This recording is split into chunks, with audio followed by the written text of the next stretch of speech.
నమస్కారం Whitefield news కి స్వాగతం. ముందుగా ముఖ్యాంశాలు.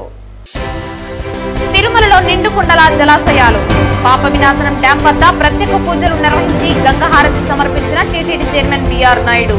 తిరుమలలోని జలాశయాలు 95% నిండిపోవడం శుభ పరిణామమని సంతోషం వ్యక్తం చేసిన చైర్మన్. దశాబ్దాల నుండి కేంద్ర రాష్ట్ర ప్రభుత్వాలు బీసీలపై చూపుతున్నది తల్లి ప్రేమ కాదు, సవతి ప్రేమ ఆరోపించిన ఓబీసీ విద్యార్థి సంక్షేమ సంఘం జాతీయ అధ్యక్షుడు ఉప్పర నాగేశ్వరరావు. వార్తల్లోని వివరాలు. గత కొన్ని రోజులుగా తిరుమలలో కురిసిన వర్షాలతో జలాశయాలు నిండుకుండను తలపిస్తున్నాయి.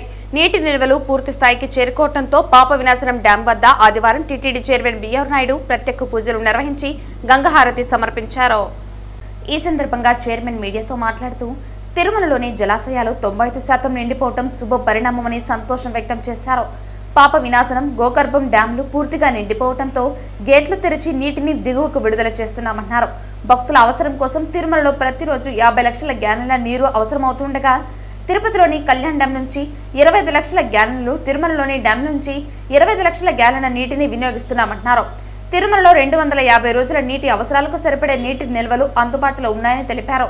డ్యాంలను ఎప్పటికప్పుడు పర్యవేక్షిస్తూ నీటి అవసరాలను సక్రమంగా నిర్వహిస్తున్న ఇంజనీరింగ్ శాఖను ఈ సందర్భంగా ఆయన అభినందించారు. అదేవిధంగా టీటీడీ చరిత్రలో రికార్డు స్థాయిలో మొదటిసారి ఈ ఏడాది భారీ విరాళాలు వచ్చాయని తెలిపారు. గడిచిన 11 నెలల కాలంలో టీటీడీ ట్రస్టులకు 918 కోట్ల విరాళాలు అందినట్లు ఆయన తెలిపారు.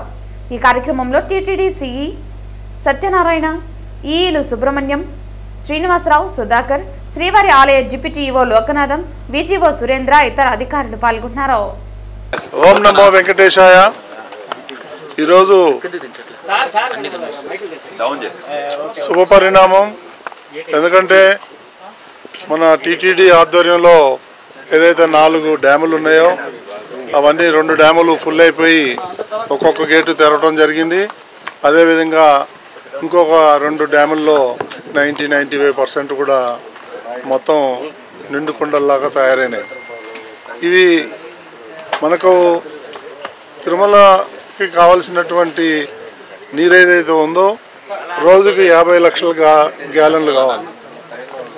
50 లక్షల గ్యాలన్లో 25 లక్షల గ్యాలన్లు మనకి కళ్యాణి డ్యామ్ నుంచి వస్తే మిగిలిన 25 లక్షల డ్యాములు వాటర్ ఈ 4 డ్యాముల నుంచి వస్తుంది.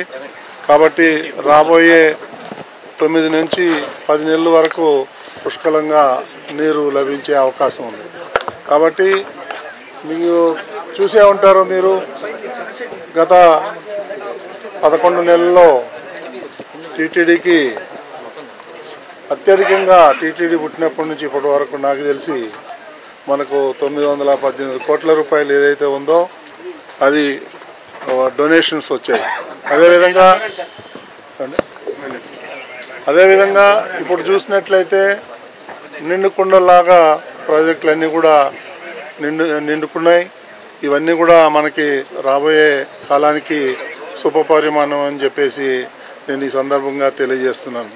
దీనికి దోహదపడినటువంటి ప్రతి ఒక్కరికి ఎవరైతే ఉన్నారో ఇక్కడ నిర్వాహకులు వాళ్ళు ఎప్పటికప్పుడు గమనిస్తూ వాటర్ని వడబోసి చేస్తున్నారు.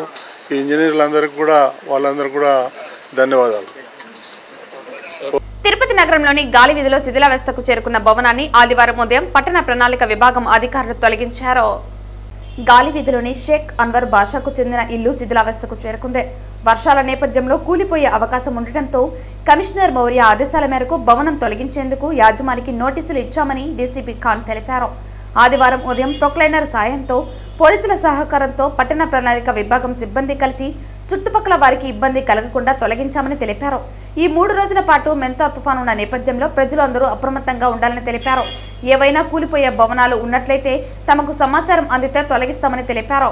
తుఫాను ప్రభావంతో ఏదైనా సాయం కొరకు హెల్ప్ లైన్ నంబర్లు 0877225676 మరియు 990008222909ను సంప్రదించాలని తెలిపారు.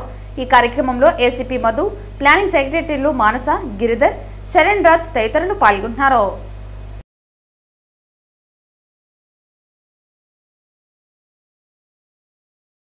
దశాబ్దాల నుండి పాలకవర్గాలు కేంద్ర రాష్ట్ర ప్రభుత్వాలు బీసీలపై చూపుతున్నది తల్లి ప్రేమ కాదని సవతి ప్రేమని ఓబీసీ విద్యార్థి సంక్షేమ సంఘం జాతీయ అధ్యక్షులు ఉప్పర నాగేశ్వరరావు ఆరోపించారు. ఈ సందర్భంగా వారు తిరుపతి ప్రెస్ క్లబ్ లో మీడియా సమావేశం నిర్వహించారు. భారత రాజ్యాంగం అమలు నుండి ఇప్పటి వరకు దశాబ్దాలు గడుస్తున్న తరాలు మారుతున్న బీసీలపై పాలక వర్గాలు చూపుతున్నది తల్లి ప్రేమ కాదు సవిత ప్రేమని మనకి స్పష్టంగా అర్థమవుతోంది. ఈరోజు భారతదేశంలో బీసీ రిజర్వేషన్ గురించి ఒకసారి మనం ఆలోచిస్తే 52% ఉన్న బీసీలకి 27% రిజర్వేషన్ కొరకు అక్షరాల 40 సంవత్సరాలు పట్టింది. 5% ఉన్న అగ్రవర్ణ పేదలకు 10% ఈడబ్ల్యూఎస్ రిజర్వేషన్ ఇవ్వడానికి అక్షరాల 6 రోజులు మాత్రమే పట్టింది. భారతదేశంలో ఈ 52% ఉన్న బీసీలకి 27% రిజర్వేషన్లు ఇవ్వడానికి జరిగిన పరిణామాలు ఒకసారి మనం చరిత్ర పరిశీలిస్తే 1953లో అప్పటి భారత ప్రభుత్వం మొట్టమొదటి జాతీయ కమిషన్ను ఏర్పాటు చేయడం జరిగింది. ఆ కమిషన్ పేరు కాకా కాలేల్కర్ కమిషన్. 1956లో ఆ కమిషన్ ఆ రిపోర్ట్ను భారత ప్రభుత్వానికి సమర్పించడం జరిగింది. అప్పటి ప్రభుత్వం ఆ రిపోర్ట్ని అమలు చేయలేదు. అదేవిధంగా 1979లో అప్పటి భారత ప్రభుత్వము 2వ జాతీయ బీసీ కమిషన్ను ఏర్పాటు చేయడం జరిగింది. ఆ కమిషన్కి చైర్మన్గా డిపి మండల్ గారిని నియమించడం జరిగింది. ఆ కమిషన్ పేరు డిపి మండల్ కమిషన్. ఆ కమిషన్ గ్రామీణ స్థాయిలో మొత్తం తిరిగి 1980లో అప్పటి కేంద్ర ప్రభుత్వానికి రిపోర్టు సమర్పించడం జరిగింది. అప్పటి కొంత నాయకులు అప్పటి కొంతమంది పార్టీలు కలిసి ఇది రాజ్యాంగ విరుద్ధం అని చెప్పేసి బీసీ రిజర్వేషన్ ఇవ్వాలని చెప్పేసి సుప్రీంకోర్టులో కేసు వేయడం జరిగింది. 1980 నుంచి 1980 నుంచి సుప్రీంకోర్టులో వాదనలు విని చివరిగా 1993లో సుప్రీంకోర్టు విద్యా ఉద్యోగాల్లో బీసీలకు 27% రిజర్వేషన్ ఇవ్వాలని చెప్పేసి జడ్జిమెంట్ ఇవ్వడం జరిగింది. అంటే 1953 నుంచి 1993 వరకు మనం చూస్తూ ఉంటే దాదాపుగా 40 సంవత్సరాలు బీసీ రిజర్వేషన్ కొరకు నిమ్మకు నీరెత్తినట్లుగా నత్త నడకలాగా అంటే 27% రిజర్వేషన్ కొరకు బీసీలకి రావడానికి 40 సంవత్సరాలు పట్టింది. మరి 5% అప్పుడు కూడా బీపీ మండల కమిషన్ గారు క్లియర్ గా చెప్పడం జరిగింది. ఆ కమిషన్ మేమెంతో మాకంతా 52% ఉన్న బీసీలకి 52% రిజర్వేషన్ ఇవ్వాలని అప్పటి కమిషన్ క్లియర్ గా చెప్పడం జరిగింది. కానీ 50% రాజ్యాంగ సీలింగ్ దాటకూడదని చెప్పేసి రిజర్వేషన్ సీలింగ్ దాటకూడదని చెప్పేసి బీసీలకి 27% అప్పటి కేంద్ర ప్రభుత్వము ఇవ్వడం జరిగింది. మరి 5% ఉన్న అగ్రవర్ణ పేదలకి 10% ఈడబ్ల్యూ రిజర్వేషన్ ఇవ్వడానికి ఒక్కసారి మన పరిణామాలు గమనిస్తే 2019 జనవరి 8న కేంద్ర ప్రభుత్వము అగ్రవర్ణ పేదలకి రిజర్వేషన్ ఇవ్వాలని నిర్ణయించింది. 2019 జనవరి 9న ఆ బిల్లును పార్లమెంట్ లో ప్రవేశపెట్టబడింది. జస్ట్ 2-3 గంటల్లోనే ఆ బిల్లు పార్లమెంట్ లో పాస్ కావడం జరిగింది. అదేవిధంగా జనవరి 10, 2019న ఆ బిల్లును రాజ్యసభలో ప్రవేశపెట్టడం జరిగింది. అదే రోజు ఆమోదించడం జరిగింది. అదేవిధంగా జనవరి 14, 2019 తేదీన 103వ రాజ్యాంగ సవరణ చేసి ఆగ మేఘాలలో రాకెట్ వేగంతో 5% అగ్రవర్ణ పేదలకు 10% రిజర్వేషన్లను ఇవ్వడం జరిగింది. అంటే ఒక్కసారి మనం అందరూ గమనించాలి. 5% అగ్రవర్ణ పేదలకు 10% ఈడబ్ల్యూ రిజర్వేషన్ ఇవ్వడానికి జస్ట్ అక్షరాల 6 రోజులు మాత్రమే పట్టింది. 52% ఉన్న బీసీలకి 27% రిజర్వేషన్ ఇవ్వడానికి దాదాపుగా 40 సంవత్సరాలు పడితే 5% ఉన్న అగ్రవర్ణ పేదలకి జస్ట్ 6 రోజులు మాత్రమే 6 రోజుల్లోనే 10% ఈడబ్ల్యూ రిజర్వేషన్ ఇవ్వడం జరిగింది. ఇవన్నీ చూస్తూ ఉంటే కేంద్ర ప్రభుత్వాలు బీసీల పైన తల్లి ప్రేమ చూపుతున్నాయని చెప్పేసి నేను ఈ మీడియా మిత్రులనే అడుగుతా ఉన్నాను. జనసేన పీఏసీ చైర్మన్ రాష్ట్ర పౌర సరఫరాల శాఖ మంత్రి నాదెండ్ల మనోహర్ ఆదివారం ఉదయం ఎమ్మెల్యే ఆరణి శ్రీనివాసులు నివాసంకు విచ్చేశారు. మంత్రి నాదెండ్ల మనోహర్ కు ఎమ్మెల్యే ఆరణి శ్రీనివాసులు సాదర స్వాగతం పలికారు. అనంతరం పార్టీ నాయకులు జనసేన కార్పొరేటర్లను డిప్యూటీ మేయర్ ఆర్సీ మునికృష్ణలను మంత్రికి పరిచయం చేశారు. పరిచయ కార్యక్రమం అనంతరం ఎమ్మెల్యే ఇంట మంత్రి నాదెండ్ల మనోహర్ తేనీరు సేవించారు. అనంతరం ఎమ్మెల్యే ఆరణి శ్రీనివాసులు ఉమ్మడి చిత్తూరు జిల్లా జనసేన అధ్యక్షులు పసుపులేటి హరిప్రసాద్, నగర అధ్యక్షులు రాజారెడ్డిలతో కాసేపు మంత్రి నాదెండ్ల వివిధ అంశాలపై చర్చించారు. పార్టీ బలోపేతం మనందరి బాధ్యతని మంత్రి నాదెండ్ల వారికి దిశానిర్దేశం చేశారు. త్వరలో చేపట్టనున్న పార్టీ సభ్యత్వ నమోదులో ఉమ్మడి చిత్తూరు జిల్లాను రాష్ట్రంలో మొదటి స్థానంలో నిలపాలన్నారు. పార్టీ సానుభూతి పరులు పవన్ కళ్యాణ్ అభిమానులు కార్యకర్తలుగా మలుచుకునేందుకు ప్రాధాన్యత ఇవ్వాలని ఆయన కోరారు. కొత్త వారిని సీనియర్స్ గా కలుపుకుని పోయేలా చూడాలని ఆయన వారికి సూచించారు. జనవాణి కార్యక్రమాన్ని నిర్వహించడంతో పాటు బాదుబాట కార్యక్రమాన్ని నిర్వహించాలని ఎమ్మెల్యే ఆరణి శ్రీనివాసులకు మంత్రి నాదెండ్ల మనోహర్ సూచించారు. ఉమ్మడి చిత్తూరు జిల్లాలో పార్టీ బలోపేతానికి తన వంతు కృషి చేస్తున్నట్లు ఎమ్మెల్యే ఆరణి శ్రీనివాసులు మంత్రి దృష్టికి తీసుకువెళ్లారు. కాగా శ్రీకాళహస్తి దేవస్థానం పాలక మండలి చైర్మన్ కొట్టే సాయి ప్రసాద్ ప్రమాణ స్వీకారోత్సవంలో పాల్గొనేందుకు మంత్రి నాదెండ్ల మనోహర్, ఎమ్మెల్యే ఆరణి శ్రీనివాసులు బయలుదేరి వెళ్లారు. శ్రీకాళహస్తి దేవస్థానంకు చేరుకోగా మంత్రి నాదెండ్ల మనోహర్ కు శ్రీకాళహస్తి ఎమ్మెల్యే సుధీర్ రెడ్డి, ఆలయ చైర్మన్ కొట్టే సాయి ప్రసాద్, పాలక మండలి సభ్యులు, జనసేన నాయకులు ఘన స్వాగతం పలికారు. అనంతరం మంత్రి నాదెండ్ల మనోహర్, జనసేన ఎమ్మెల్యేలు ఆరణి శ్రీనివాసులు, అరవ శ్రీధర్లు శ్రీకాళహస్తీశ్వరుని అమ్మవారిని దర్శించుకున్నారు. నగిరి నియోజకవర్గ పార్టీ కార్యాలయంలో నగిరి పట్టణ రూరల్ నాయకులు, కార్యకర్తలు సమావేశం ఏర్పాటు చేశారు. 10 సంవత్సరాలు ఎమ్మెల్యేగా మంత్రిగా ఉన్న ఆర్కే రోజా నియోజకవర్గానికి ఏమి అభివృద్ధి కార్యక్రమం చేశారని నగిరి పట్టణ తెలుగుదేశం పార్టీ నాయకులు ప్రశ్నించారు. మాజీ ఎమ్మెల్యే రోజా కూటమి ప్రభుత్వంలో అభివృద్ధి అంటూ ఏమీ జరగలేదని, అంతా శూన్యమని అనడం విడ్డూరంగా ఉందన్నారు. కూటమి ప్రభుత్వం వచ్చిన వెంటనే రాష్ట్రంలో అనేక సంక్షేమ కార్యక్రమాలు జరుగుతూ ఉండగా నగిరిలో ఎన్నడూ లేని విధంగా అభివృద్ధి పనులు జరుగుతున్న విషయం ఆమె తెలియటం లేదని, 15 నెలల కాలంలోనే సుమారు 650 మందికి సీఎంఆర్ఎఫ్ పార్టీలు అతీతంగా ఇబ్బందులు ఉన్న ప్రతి ఒక్కరిని ఆదుకుని ప్రభుత్వం ద్వారా సహాయం చేసినటువంటి మహోన్నత వ్యక్తి గాలి భానుప్రకాష్ అని తెలిపారు.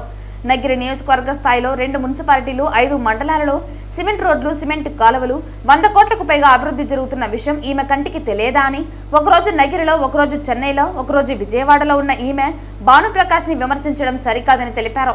10 సంవత్సరాలు ఉన్న మీరు దాచుకోవటం, దోచుకోవటం తప్ప అభివృద్ధి ఏ రూపాన లేదని, సంక్షేమ కార్యక్రమాలు చేసే నాయకుని విమర్శించడం తగదని తెలుపుతూ, ఏ ఒక్క తెలుగుదేశం కార్యకర్త అయినా అడ్డదారులో గ్రావెల్ గాని, మట్టి గాని రవాణా చేయటం లేదని నిరూపణ చూపించాలని సవాల్ విసిరారు.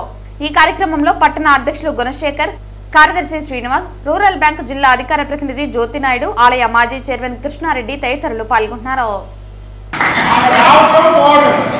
నగిరి ఎమ్మెల్యేనా, తిరుపతి ఎమ్మెల్యేనా అనేది ఆమె ఇంటికి వదిలేస్తున్నాం.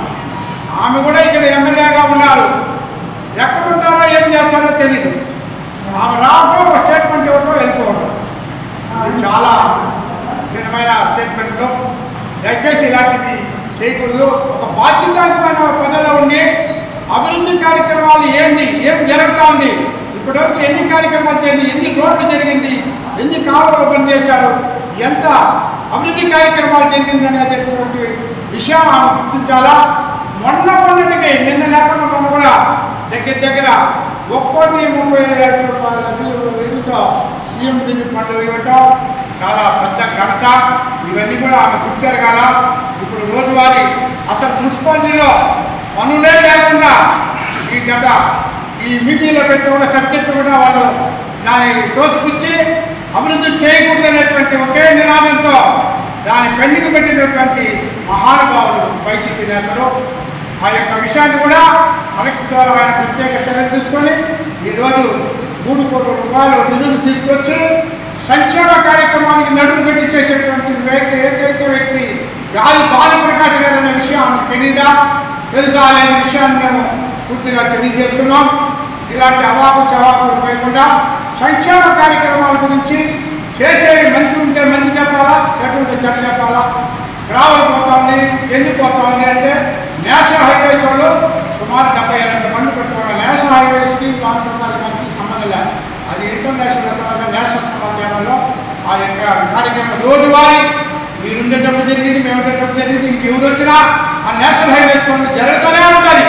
దాన్ని ఎవరు చేసేదంట సెంట్రల్ గవర్నమెంట్ స్కీము అవి పోతా ఉంది. ఏ కార్యకర్త అయినా ఒక మధ్యో చెయ్యో నగిరిలో ఉండేటువంటి కానీ, నగిరి పరిసర ప్రాంతాల్లో కానీ, నగిరి కాన్స్టిట్యూషన్ కానీ తెలుగుదేశం కార్యకర్త ఈ విధంగా మట్టి తోలినట్టు కానీ, గ్రామం తోలినట్టు కానీ, జల్లి తోలినట్టు కానీ నిరూపిస్తే అందరూ కూడా సుప్తకంఠంతో మేమందరూ కూడా ఏకీభవిస్తామని సవాలు చెప్తున్నాను. దయచేసి అవాకు చవాకులు కాకుండా కార్యక్రమాలు ముగించే ముందు ముఖ్యాంశాలు మరోసారి. తిరుమలలో నిండుకుండల జలాశయాలు. పాప వినాశనం డ్యాం వద్ద ప్రత్యేక పూజలు నిర్వహించి గంగాహారతి సమర్పించిన టీటీడీ చైర్మన్ బిఆర్ నాయుడు. తిరుమలలోని జలాశయాలు 95% నిండిపోవడం శుభ పరిణామమని సంతోషం వ్యక్తం చేసిన చైర్మన్. దశాబ్దాల నుండి కేంద్ర రాష్ట్ర ప్రభుత్వాలు బీసీలపై చూపుతున్నది తల్లి ప్రేమ కాదు, సవతి ప్రేమ ఆరోపించిన ఓబీసీ విద్యార్థి సంక్షేమ సంఘం జాతీయ అధ్యక్షుడు ఉప్పర నాగేశ్వరరావు. ఈ వార్తలు ఇంతటితో సమాప్తం. తిరిగి వార్తల్లో మళ్ళీ కలుద్దాం. అంతవరకు సెలవు. నమస్కారం.